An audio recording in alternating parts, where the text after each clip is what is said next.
Durante la primera mitad de la década del 80, más de 30 independentistas puertorriqueños fueron arrestados por las autoridades norteamericanas. 15 de estos hombres y mujeres están cumpliendo el equivalente de cadena perpetua en cárceles federales. Acusados de conspirar para derrocar la autoridad de los Estados Unidos en Puerto Rico, los boricuas se declararon combatientes anticoloniales, fundamentándose en el derecho internacional, el cual establece que el colonialismo es un crimen en contra de la humanidad. El reclamo de los prisioneros de ser juzgados de manera imparcial ante un tribunal internacional, siguiendo el mandato de las Naciones Unidas y evitando así que los Estados Unidos fueran juez y parte del conflicto, no fue aceptado por las Cortes norteamericanas. Los prisioneros políticos no sometieron pruebas a su favor ni cuestionaron las que presentó la Fiscalía.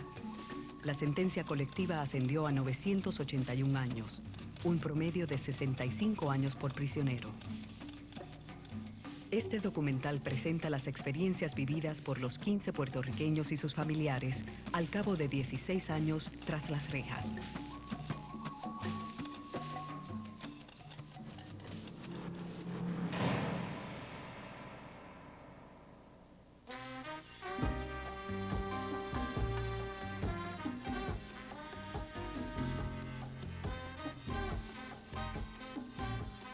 I see myself as an only child raised in East Harlem, New York City, by two Puerto Rican parents, working class people. I had advantages, yes, because I was an only child. An example of that is I went to private schools, and I faced a lot of racism in the Catholic school system.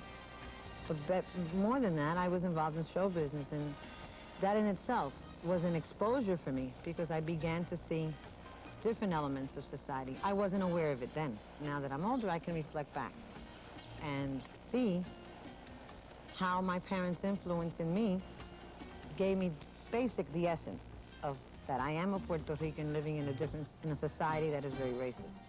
From deplorable conditions which poverty bring about, I ascended and I decided that I would have to do something with my life so that I could then help other people. I could have finished my PhD had I not been captured. I was almost finished with it. I became a high school teacher in a predominantly Puerto Rican high school, Tule Clemente in Chicago. There, I worked hand in hand with the community in attempting to change the types of conditions that the students were facing. Oscar va a Vietnam, él pues va consciente de que a lo mejor va a hacer una buena labor como soldado, pero cuando viene y regresa al mismo sitio donde nosotros estamos, se encuentra con unas realidades bien críticas donde él decía que el puertorriqueño y los vietnamitas estábamos en la misma situación. Y era una comunidad básicamente bien segregada. Los negros vivían en su área, los blancos vivían en su área y los puertorriqueños en la área que se llama la calle 55, Garfield Boulevard. Y ahí fue donde nos criamos nosotros. Básicamente toda la vida en un ambiente de pandilla. Pues un día nosotros estuvimos envueltos en una pelea con otra pandilla y en ese momento pues llegaron los Young Lords. Fue el primer contacto con lo que podemos decir el caso colonial de Puerto Rico. Compartimos un tiempito y algunos de nosotros, un pequeño grupo de la pandilla, pues empezamos a pensar un poquito más en organizar la comunidad de manera más positiva, tú sabes. Y entre ese grupo pues se encontraba mi hermano Edwin, se encontraba yo, el otro prisionero de guerra, Alberto Rodríguez, que se crió con nosotros, se encontraba Jaime Delgado, que también fue preso político. Lucy siempre fue una niña bien interesante, la recuerdo con mucho entusiasmo porque desde pequeñita ella tenía una forma de ver las cosas, de analizarlas, que siempre estaba más adelantada que los demás miembros de la familia. Cuando ella llega a la universidad, Ella se va cuestionando muchas cosas que ve, muchas cosas que siente, muchas cosas que comparte con sus amistades, con sus compañeros de clase. Ella sigue internalizando la cuestión de la discriminación contra los puertorriqueños, no solamente en Chicago, sino que en todos los Estados Unidos. Y se va despertando una conciencia con una identidad plenamente puertorriqueña. Y era una niña que amaba la música latina, que la comida latina, que le gustaba conversar con las personas mayores puertorriqueñas. Y llegó a un punto que amaba tanto Puerto Rico que yo creo que eso es lo que la lleva a ella a darse por completo a la lucha por la independencia de Puerto Rico.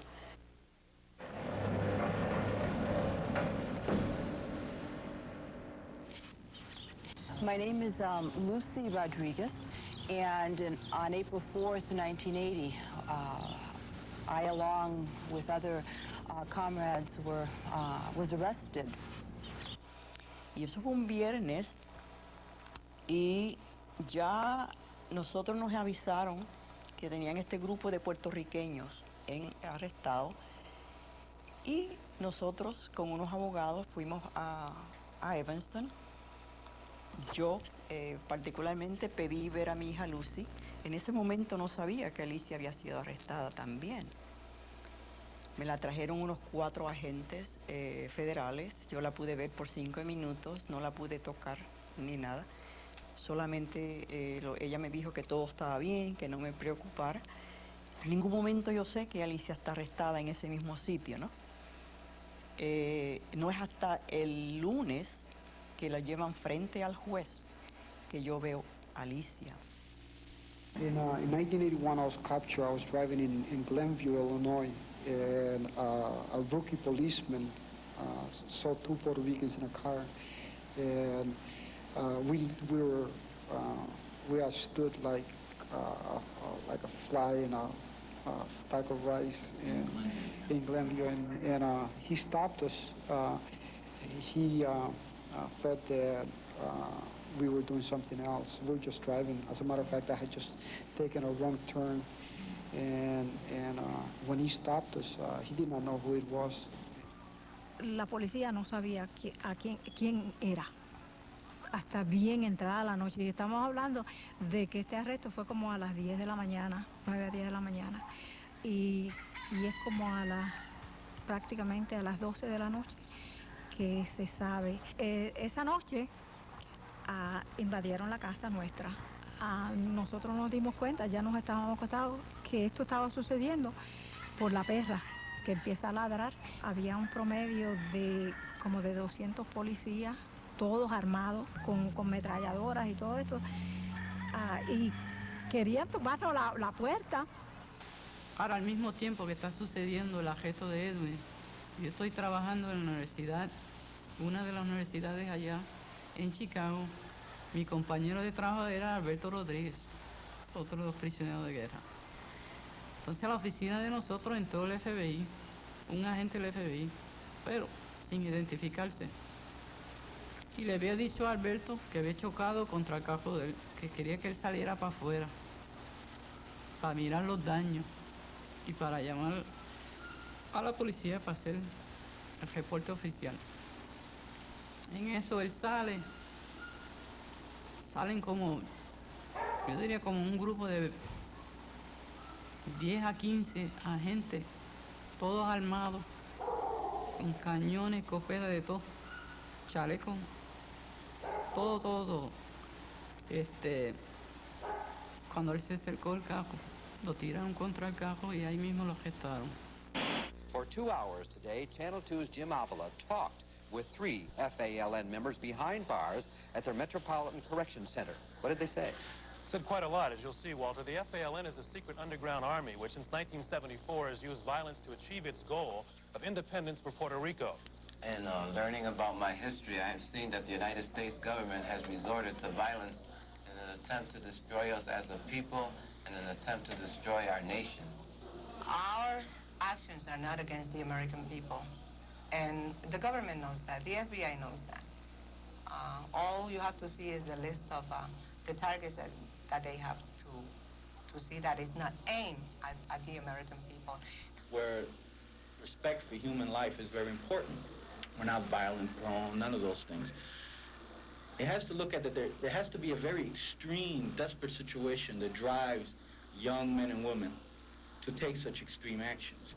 Al arrestar al Alberto, pues yo me acerqué a uno de los agentes y le dije, mira, ¿por qué que lo están arrestando? ¿Qué es lo que pasa aquí? Él puso su revólver frente a mi pecho y me dijo que eso no te importa, vete de aquí. They call themselves prisoners of war, captured soldiers in an armed revolution against the United States government. All expect to be convicted of seditious conspiracy and spend 50 to 75 years in prison. None of them has a criminal record. They all come from religious families and are college educated. A mí me parece que los fundamentos ideológicos e históricos que le sirven de base al pensamiento de los prisioneros políticos puertorriqueños se encuentra en la propia historia de los Estados Unidos y en la propia historia universal. Algunos de los patriotas norteamericanos fueron muy precisos con relación a esto. Give me liberty or give me death. Dadme la libertad o dadme la muerte. Es una de las frases de un famoso patriota norteamericano. O yo lamento que solamente tengo una vida para dar por la patria. I regret that I have but one life to give for my country. Es otro de los elementos principales. O sea, toda la Declaración de Independencia lo que hace es fundamentar la lucha armada, el uso de la violencia en contra de un Estado que oprime a los ciudadanos, particularmente un Estado colonial como era Inglaterra sobre las 13 colonias. Y ese fundamento que establecen los Estados Unidos con las 13 colonias es lo que luego va a inspirar a los movimientos anticoloniales del mundo en las décadas posteriores.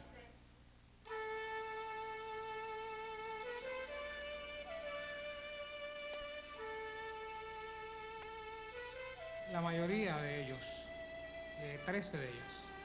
La acusación principal es la de conspiración sediciosa, que en términos corrientes es conspirar para derrocar la autoridad legal de los Estados Unidos en Puerto Rico.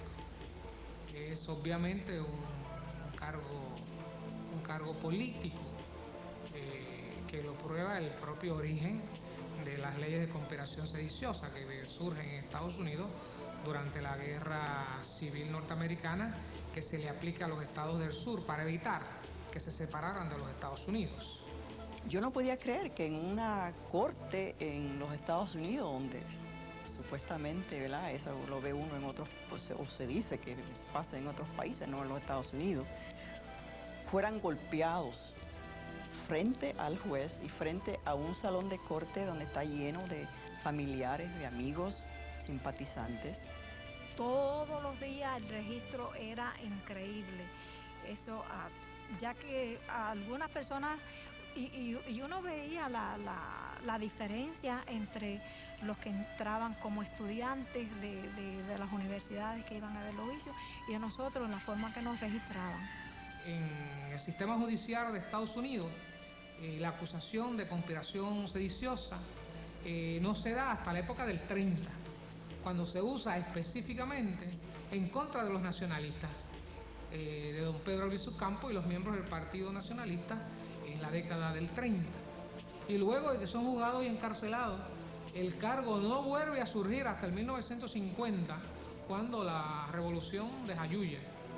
Y luego que son encarcelados las personas que fueron acusadas por conspiración sediciosa en la revolución de Jayuya, no vuelve a surgir hasta el 1980 con la mayor parte de estos compañeros que están presos cuando son atrapados y encarcelados. Alicia, por ejemplo, en un momento cuando la trajeron frente al juez con Luis Rosa, siempre estaban juntitos. Ambos levantaron su puño en alto y dijeron, viva Puerto Rico libre. Eso fue suficiente para que el juez le dijera a los alguaciles que los llevaran a la parte de atrás. Y por ejemplo a Alicia le pusieron un pañuelo en la boca con un esparatrapo y la trajeron toda con su boca tapada, ¿no? Y encadenada y sus manos encadenadas hacia atrás, la esposa, los pies, las piernas en cadena y Luisito igual. Pero en ese momento los separaron y trajeron a ella sola. Y de nuevo era una lucha porque tenía una alguacil en cada lado, le pisaban sus pies, le alaban su pelo, le metían los dedos en los ojos, le apretaban la nariz. Yo decía, ¿pero qué es eso? Nadie podía creer que eso estaba pasando en el salón de corte.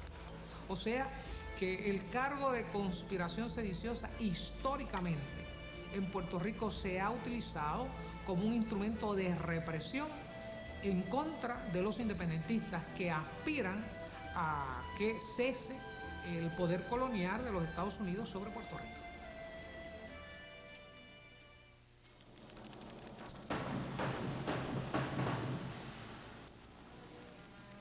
Las condenas impuestas a los 15 prisioneros políticos, al ser comparadas con la de los culpables de los crímenes más horrendos cometidos en los Estados Unidos, resultan desproporcionadas.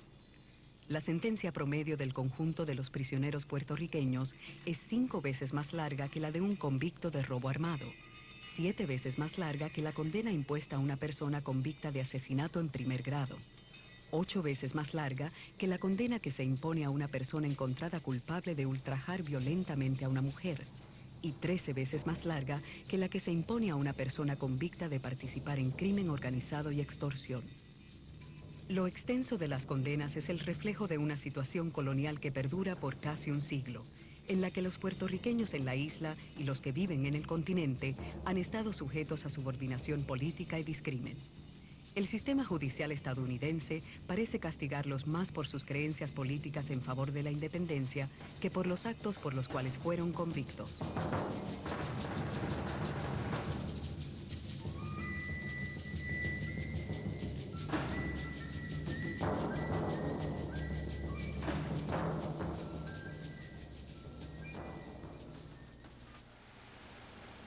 Muchas veces cuando se habla del sistema carcelario, muchos estudiosos y el público en general tiene la idea de que es un sistema de rehabilitación. Y obviamente dentro de lo escrito, así se puede definir lo que sería un sistema sociopenal justo.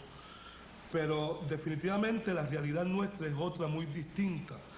El preso político y en particular los presos políticos puertorriqueños son sometidos a una serie de tácticas que podríamos definirlas o denominarlas como de tortura.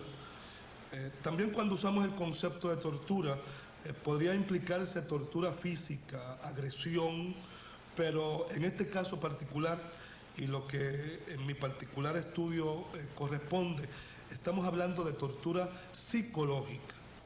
Nosotros entrábamos a un saloncito, nos cerraban con llave. Desde que nosotros entrábamos hasta donde ella estaba, habían 9 puertas cerradas electrónicas. Y todavía cuando la bajaban donde nosotros, la bajaban esposada. La metían a un cuartito y había una guardia donde la revisaba toda. Entonces un día, después de la visita, la metieron al cuartito y la revisaron. Y déjeme decirle que no era que la tocaban por encima, sino que hacían un rastreo completo, ¿no? La muchacha pues se fue a acercar a mí para darme un abrazo y la guardia la rechazó, ¿no? La guardia le dijo, si tú no quieres que te vuelva a revisar, tú no la puedes tocar. Las visitas no son cómodas, para mí eran un trauma, porque hay que pasar tantos portones, los guardias son, no es que te ataquen, pero uno entra en una atmósfera de hostilidad tan grande.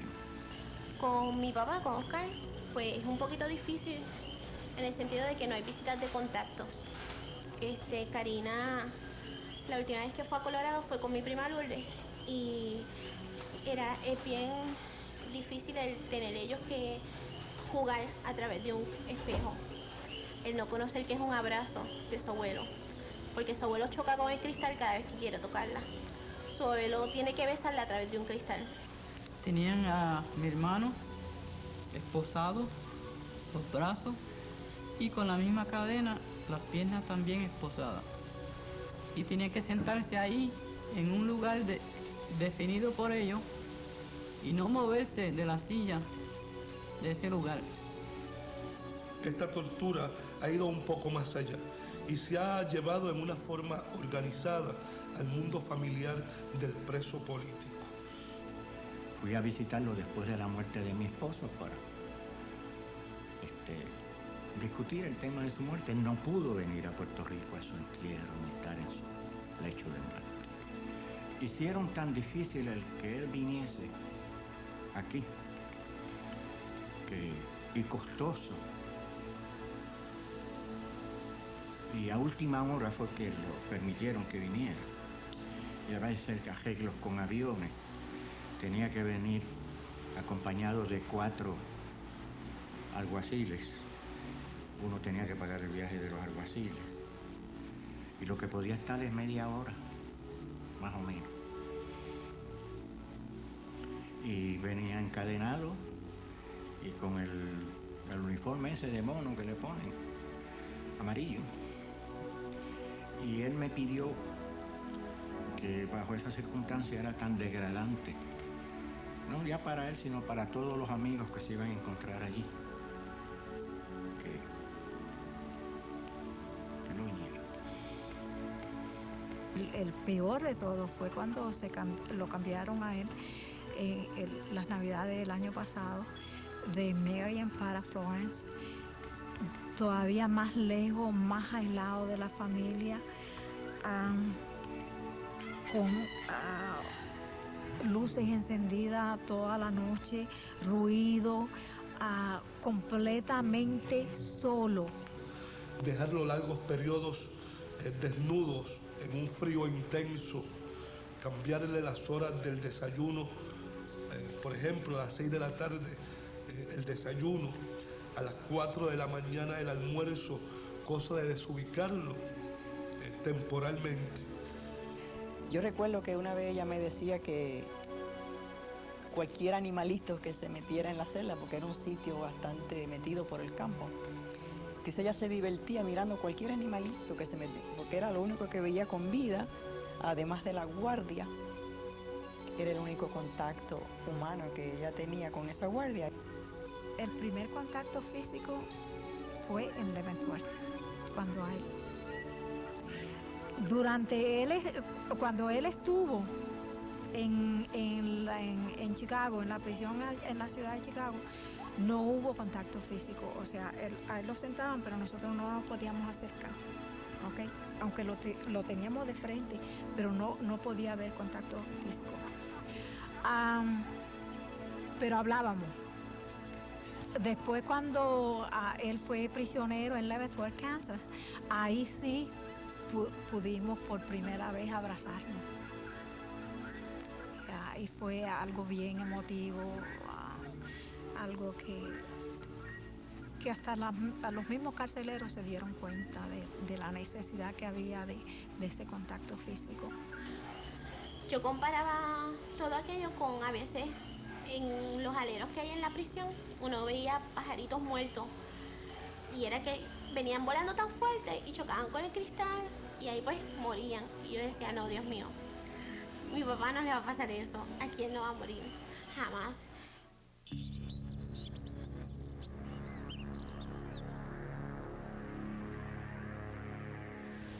Después de todo lo que han pasado, todo lo que han sido sometidos, se mantienen como personas íntegras, fuertes y que no han perdido conciencia de quiénes son. Y que para mí,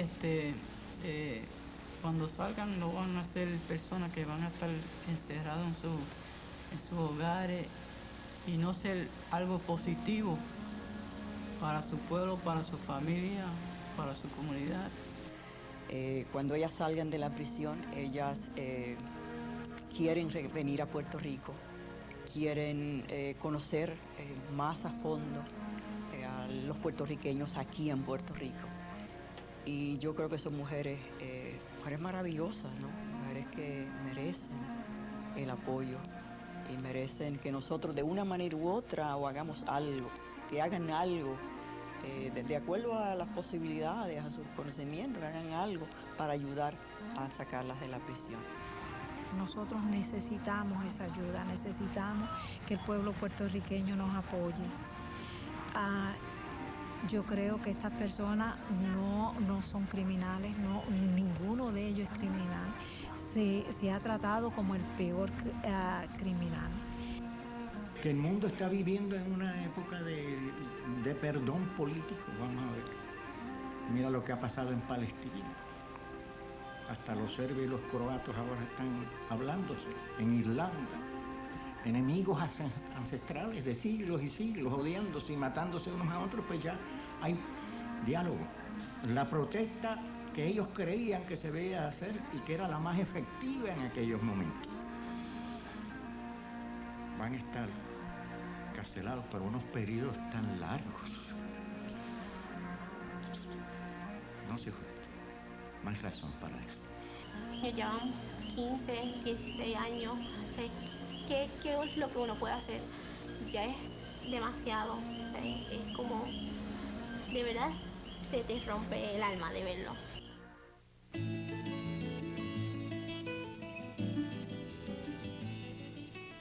Los prisioneros políticos puertorriqueños cumplen sentencias bajo condiciones que violan sus derechos humanos. Los procedimientos legales y administrativos para que puedan quedar en libertad y unirse a sus familiares les han sido impedidos.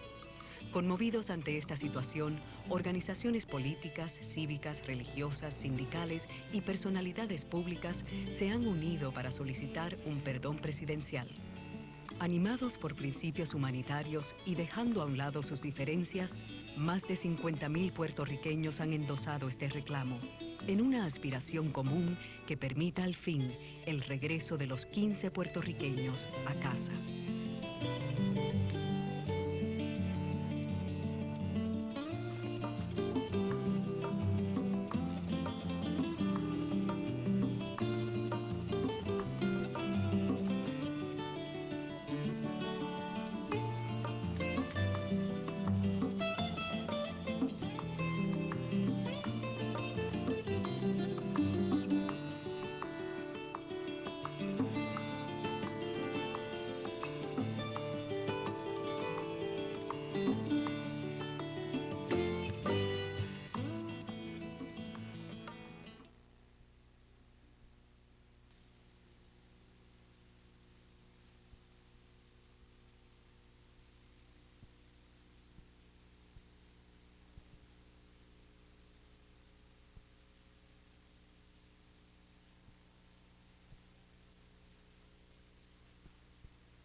Hermano, dame tu mano, vamos juntos a buscar una cosa pequeñita que se llama libertad. Pues yo traté en esta obra de expresar más que ilustraciones, un diálogo, ¿no?, con el pensamiento de Enrique Jureña, que creo que es uno de los pensadores más penetrantes de Latinoamérica de este siglo, y pues su pensamiento tiene aspectos que sorprenden, ¿no?, por la vigencia que tienen en las polémicas contemporáneas, tanto culturales como políticas, para poder recalcar el hecho de que nosotros, como puertorriqueños, formamos parte de Latinoamérica, y como latinoamericanos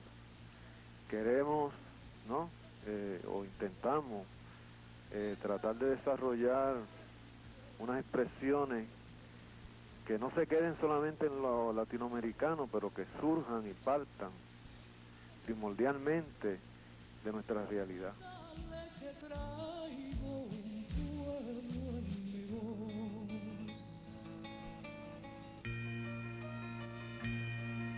Hermano, dame tu sangre, dame tu frío y tu pan, dame tu mano hecha puño que no necesito más. Esta es la hora primera, este es el justo lugar, con tu mano y con mi mano, hermano, empecemos ya. Esta exposición es el producto de varios años, en donde hay claramente algunas series, ¿verdad? Y también hay algunas diferencias en términos de formato, como de temática y de técnica. Pero en conjunto, yo podría decir que es parte intrínseca de del momento por el cual yo estoy pasando, y ha sido el resultado de ciertas incursiones, ¿no?, sobre esa relación que yo pienso que marca bastante mi existencia y mi forma de ser. En cuanto a la problemática del arte y la problemática política,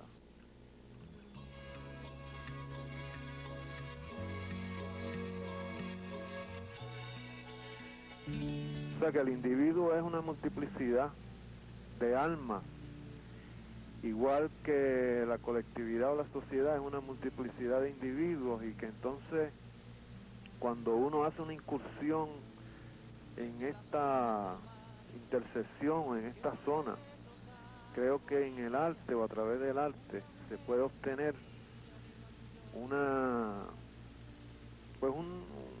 forma de conocimiento básicamente simbólico, ¿no?, que puede llevarnos a entender un poco mejor los aspectos de la existencia en relación a todos los procesos sociales, naturales, etcétera, etcétera. De cobrar lo que perdí.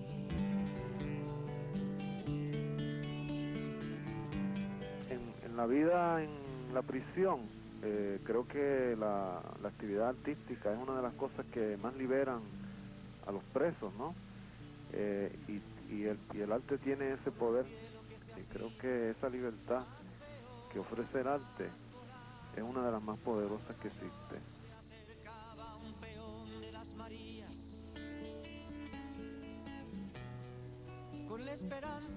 La prisión como el sitio por excelencia en donde no existe la libertad, ¿no? Pero es el sitio también en donde esa adversidad pues alienta una superación de cualquier tipo de opresión, de explotación, de supresión, ¿no? Y que en toda producción de arte, ¿no?, yo pienso que siempre existe esa relación entre el sufrimiento y el placer. Y yo creo que en la prisión, pues una de las cosas que salva a uno es exactamente eso, el arte, ¿no? El poder de crear, el poder de uno mismo construir una zona, un espacio de libertad que muy difícilmente se puede concebir de otra forma. Y en el caso nuestro, en el caso de individuos que están envueltos en una lucha de liberación, en una lucha política que está buscando unas libertades más amplias que... Hello, hola. Dicen que la luna es una, sea del mar o sea montuna. Y así le grito al villano, yo sería borincano aunque naciera en la luna. Y así le grito al villano, yo sería borincano aunque naciera en la luna.